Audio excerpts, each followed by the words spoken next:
Shalom, selamat pagi keluarga yang diberkati Tuhan Yesus Kristus. Keluarga kerajaan Allah, keluarga kerajaan surga, amin. Pagi hari ini aku mau kasih judul sharingnya ini dengan pulang dengan 3 kepastian. Gitu ya. Pulang dalam arti bukan pulang ke rumah, bukan pulang ke mana, bukan pulang ke kantor, tapi pulang ke Bapa yang di surga. Pastikan kita baliknya ke Bapa yang di surga ya, bukan balik kemana-mana ya. Itu yang diperlukan ketaatan dan setia, sehingga kita diakui sebagai anaknya. Kalau kita gak taat, gak setia, siapa lu ya nyampe di surga disuruh balik lagi gitu loh. Kayak orang bilang ya, gak diterima di bumi, gak diterima di surga. Jangan ya teman-teman. Pagi ini kenapa aku mau bahas pulang dengan 3 kepastian. Kita melihat bahwa akhir-akhir ini tuh nyawa manusia kayak gak ada harganya. Bahkan dilakukan oleh orang yang gak dikenal gitu loh sama kita, sama siapa aja gitu loh, gak kenal tapi bisa bunuh.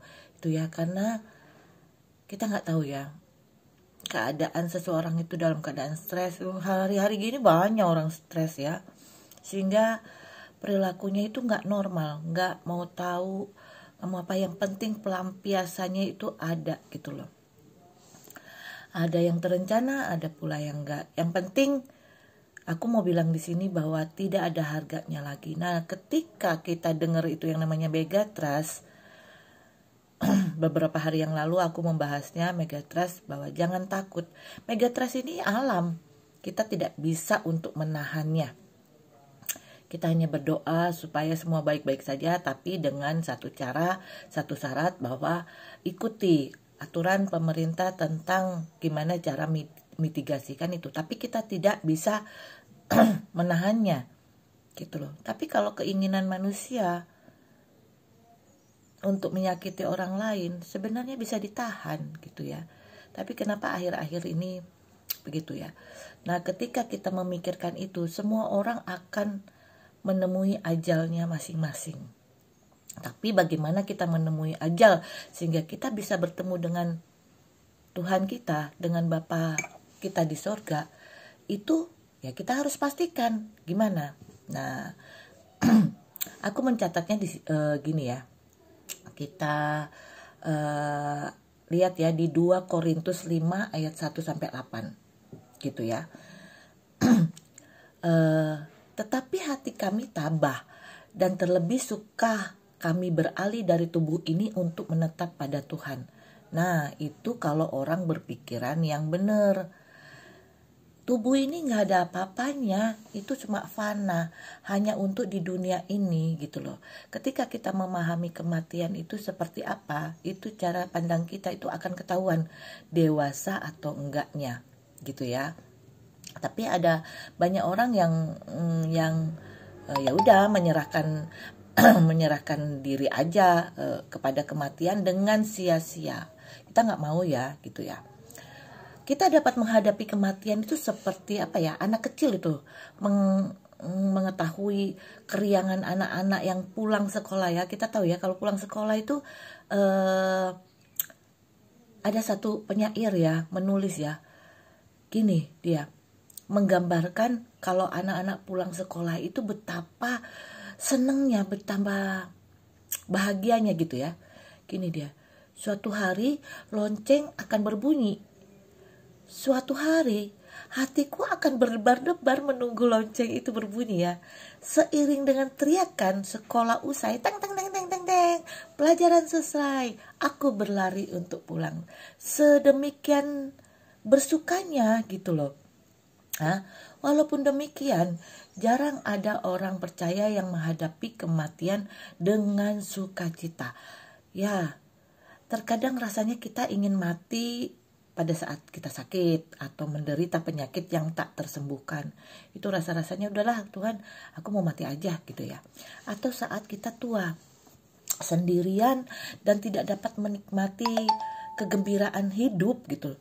Namun sebaliknya tentu saja kita akan memegang hidup kita erat-erat dengan naluri untuk bertahan hidup yang dianugerahkan Allah. Nah, kita milih yang mana ya ini kan ya. Kalau aku nih, memang kita hidup itu, kalau aku begini, kalau aku hidup seakan-akan besok aku mati. Jadi aku buat the best untuk Tuhan, untuk diriku, untuk keluargaku gitu ya. Sehingga kita bisa memanfaatkan hidup itu secara hidup yang bermanfaat buat orang lain, buat keluarga kita, terlebih buat Tuhan kita. Nah, tapi terkadang-kadang orang itu sudah menyerah pada keadaannya yang memang benar-benar mungkin dalam keadaan sakit, dalam keadaan menderita, terpojok, tersingkirkan. Orang terkadang memikirkan itu pendek gitu ya, untuk mengakhiri hidup. Nah, Alkitab mengatakan bahwa Yesus datang untuk memberi hidup yang berkelimpahan di sini dan saat ini sampai selama-lamanya. Itu ada di Yohanes 10 ayat 10 sama 28 ya. Dan kita dengan sukacita menyadari bahwa Allah memberikan kepada kita segala sesuatu untuk dinikmati.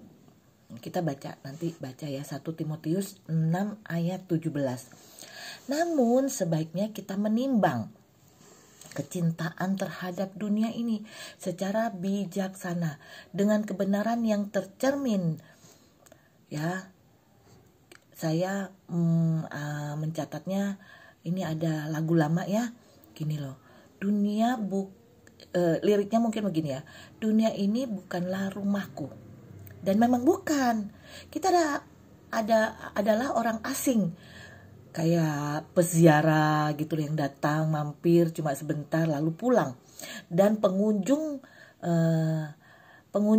selama, jadi kita itu kayak pengunjung tapi bertahun-tahun ya. Gitu loh. Bertahun-tahun hidupnya di sini. Tapi kita terkadang pergi ke sana, pergi sini kan kita gitu ya. Kita jalan-jalan ke sana ke sini. Jadi entah kematian itu kelihatan masih jauh atau sudah di depan mata, kita dapat yakin bahwa dengan iman kepada Yesus yang bangkit, kita akan meninggalkan dunia ini dan memasuki kemuliaan surgawi. Pada suatu hari yang membahagiakan, kita akan pulang. Itu anggap ada di di ininya ya, di nats Alkitab itu bahwa kematian adalah keuntungan bagi orang-orang yang percaya kepada Kristus. Nah, di kitab Ibrani mengajarkan bahwa kelak kita akan menghadapi maut. Manusia ditetapkan untuk mati hanya satu kali saja, nggak ada bangun mati, bangun mati, bangun mati, dan sesudah itu dihakimi ya. Tetapi jika kita percaya kepada Injil, berita kematian itu tidak akan menggentarkan kita. Seperti sharing-sharing firman aku kemarin, takut, khawatir itu gak akan menggentarkan kita gitu loh. Jangan takut, jangan khawatir, karena Tuhan selalu beserta dengan kita ya. Bahkan maut menjemput pun kita gak gentar, karena kematian adalah keuntungan buat kita gitu. Hai maut, dimanakah kemenanganmu? Hai maut, dimanakah sengatmu? Kalau aku gini, kalau aku lagi mikir-mikir, maut di mana sengatmu? Kayak binatang yang buas gitu ya, karena binatang beracun gitu ya, gitu loh. Dalam 1 Tesalonika 4, Paulus itu menghibur mereka yang merasa kehilangan karena kematian orang yang dicintai. Ia berkata kepada mereka bahwa kesedihan yang berlebihan tidak menghasilkan apa-apa. Ya, kalau kita kadang-kadang kita bersedih itu paling dapat apa? Dapat gini ya. Kemarin aku berstatus ya di salah satu platform. Kadang-kadang itu kita pergi ke rumah duka ya. Ke rumah duka kadang-kadang kita bilang, yang kuat ya, yang tabah ya, Pak, Bu, gini. Ya jelas nggak tabah, jelas nggak kuat. Gimana? Ditinggal orang-orang itu gitu ya. Mungkin kita hanya bisa dengar keluhan, telinga kita menampung segala keluh kesah, itu sudah meringankan beban mereka. Jangan berkata-kata, jangan pakai mulut kita yang mungkin akan membawa mereka ke neraka. Ini jangan diartikan harfiah gitu ya. Ke neraka dalam arti karena ucapan kita yang malah menjerumuskan dia, sehingga dia bisa berbuat sesuatu yang melanggar gitu ya, melanggar hukum atau melanggar apa gitu, sehingga ya kalau neraka ya dosa. Mungkin hukuman di bumi apa, penjara atau apa, jangan gitu ya. Wajar kita menangis karena kehilangan, wajar. Tetapi janganlah kita menangis seperti orang yang tak berpengharapan. Sebaliknya kita harus berpegang pada 3 kepastian tentang kematian. Apa itu? Ya. Kepastian yang pertama adalah bahwa jiwa manusia tidak pernah mati. Jiwa orang percaya tinggal di dalam Tuhan. Mereka yang meninggal meninggalkan dunia yang penuh permasalahan ini untuk mati di dalam Yesus. Kedua, kepastian ya. Harus pegang kepastian dari Yesus nih. Kedua, Yesus akan datang untuk orang-orang percaya, baik orang percaya yang masih hidup maupun yang sudah mati. Yesus akan kembali untuk anak-anaknya. Ingat itu, sehingga kita harus didapati oleh Dia dengan setia dan taat gitu loh. Karena jiwa kita itu nggak mati, jiwa kita. Badan kita boleh mati, boleh busuk, boleh apa, tapi jiwa kita akan dibawanya lagi, gitu ya, dibawanya lagi untuk menghadap Dia, gitu loh. Ketiga, akan ada reuni penuh sukacita. Sesudah itu kita yang hidup, yang masih tinggal akan diangkat bersama-sama dengan mereka dalam awan menyongsong Tuhan di angkasa. Itu janjinya Tuhan, gitu ya.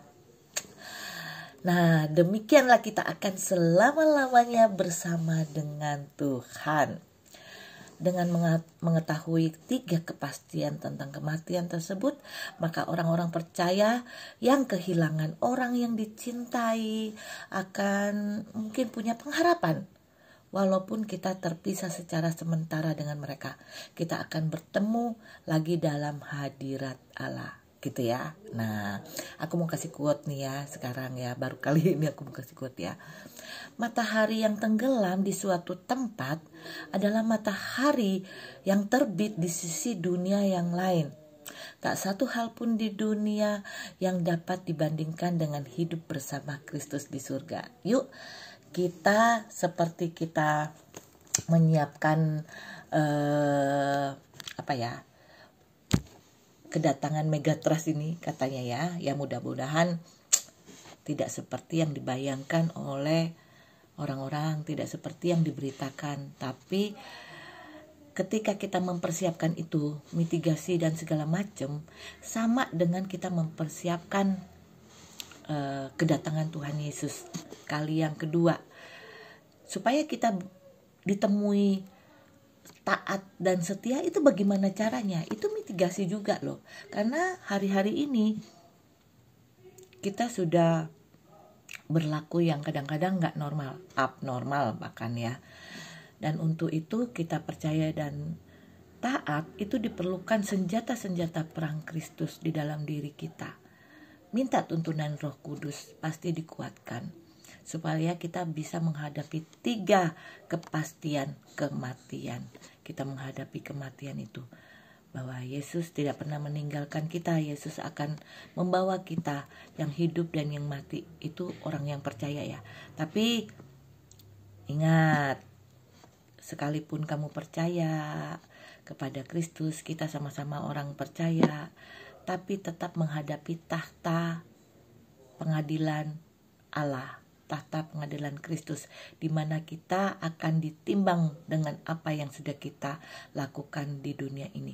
Walaupun Dia sudah menembus dosa kita, tapi hidup itu adalah pilihan, di mana kalau kita memilih, kita taat dan setia serta melakukan segala perintahnya, jaminannya satu, surga.